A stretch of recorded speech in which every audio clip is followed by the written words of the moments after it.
सोलापूर न्यूजमध्ये आपल्या सगळ्यांचं स्वागत। ठाकरे गटाचे खासदार संजय राऊत यांच्या अडचणीमध्ये पुन्हा एकदा वाढ झाली आहे। अब्रू नुकसानीच्या खटल्याप्रकरणी संजय राऊत यांना दोषी ठरवण्यात आले असून राऊत यांना आता कोर्टाने 15 दिवसांची कैद सुनावण्यात आली आहे। मेधा किरीट सोमय्या यांनी हा खटला दाखल केला होता। या खटल्याप्रकरणी आता निकाल लागला असून मेधा किरीट सोमय्या यांनी हा खटला खासदार संजय राऊत यांच्या विरोधात दाखल केला होता। हा खटला माजगाव कोर्टात दाखल केला होता। राऊत यांच्या विरोधात अब्रू नुकसानीचा आरोप केले होते। या प्रकरणी गेल्या काही महिन्यापासून सुनावणी सुरू होती। दरम्यान आता कोर्टाने निकाल दिला असून संजय राऊत यांनी दोषी आढळल्याचे म्हटले आहे। या प्रकरणी संजय राऊत यांना 15 दिवसांचा तुरुंगवास आणि 25,000 रुपयांचा दंड ठोठावला आहे। IPC सेक्शन 500 अंतर्गत ही याचिका दाखल केली होती। या प्रकरणी मागील काही महिन्यापासून सुनावणी सुरू होती।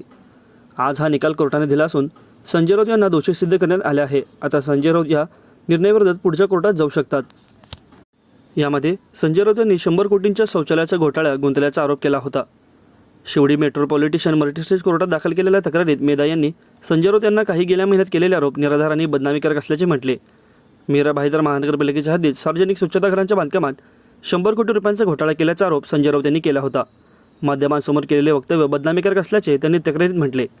माझी प्रतिमा खराब करण्यासाठी ही विधाने करण्यात आली आहेत। मेधा सोमय्या यांनी या संदर्भात संजय राऊत यांना नोटीस बजावण्याची विनंती केली। संजय राऊत यांच्यावर मानहानीची कारवाई करण्याची मागणी केली होती। त्यावर आता संजय राऊत यांना 15 दिवसांचा तुरुंगवास आणि 25,000 रुपयांचा दंड कोर्टाने ठोठावला आहे। माझं सोलापूर न्यूज या YouTube चॅनलला सबस्क्राईब करा आणि बेल आयकॉन प्रेस करायला विसरू नका।